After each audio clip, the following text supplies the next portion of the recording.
Good morning, my name is Andrea, and today I'm going to ramble about the tropical waters and ecosystem of Hawaii because it's my favorite state.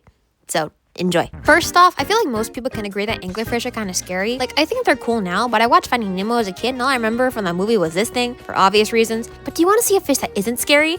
Allow me to introduce you to frogfish. Distantly related to anglerfish, but they share similar taxonomy, and it's crazy that many people don't talk about them because you can pretty much find them anywhere with tropical or subtropical waters in comparison to their cousins that lurk in the deep ocean. It's not even funny how many of these guys exist out there. They say Ash Ketchum wants to catch them all. I'm gonna tell him right now that these guys should be the next evolution, so Pokemon better be listening. My primary focus is gonna be about Hawaii, mainly because it's my favorite state. Like, its tropical climate is full of a variety of marine life because of its warm and shallow waters, and due to its unique location and ecosystem, most of the area is completely endemic, how do you pronounce that?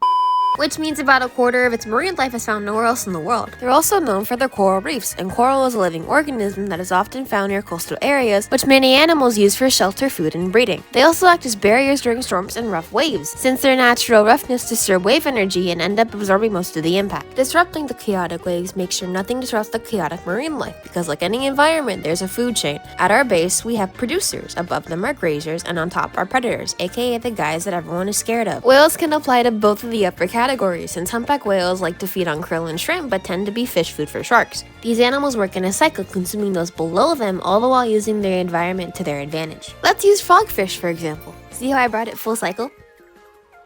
No? Okay. Despite the name, frogfish don't actually hop or swim, and they tend to use their fins as legs so they can blend into their environments when hunting, where they remain still and wait for the right moment to strike before they eat them whole. Despite their pink squish ball inspiration, they do act as prey for certain animals like lizardfish and scorpionfish, so they rank somewhere in the middle on Hawaii's food chain. But besides acting like animal control, their existence indicates a thriving environment, meaning a lack of their presence hints at a decline in the ecosystem's health. And the health of Hawaii's ecosystem is extremely sensitive. The wildlife is always put at risk of extinction because of plastic pollution, which many animals often mistake debris or trash for food. There's also an abundance of invasive algae, which threatens biodiversity, with the largest alien species being called smothering seaweed. And while algae tends to die out in warm water, climate change might make that water a bit too warm for the marine life because it increases the ocean's acidity and damages the coral reefs, which are like essential for Hawaii. Good news, efforts to combat these issues are already in motion, with the state assigning projects to clean up both algae and pollution, along with establishing laws that protect the environment so it's able to properly recover and grow in healthy conditions. Overall, Hawaii's ecosystem is nothing short of impressive. And I'm sure I'm not the first person to tell you any of this information, but like frogfish, you don't need to stand out. Everything has its rules and responsibilities that factor in making sure their home is healthy and full of life. And I can only hope that I lured your attention the way frogfish lure food. Why did I write that?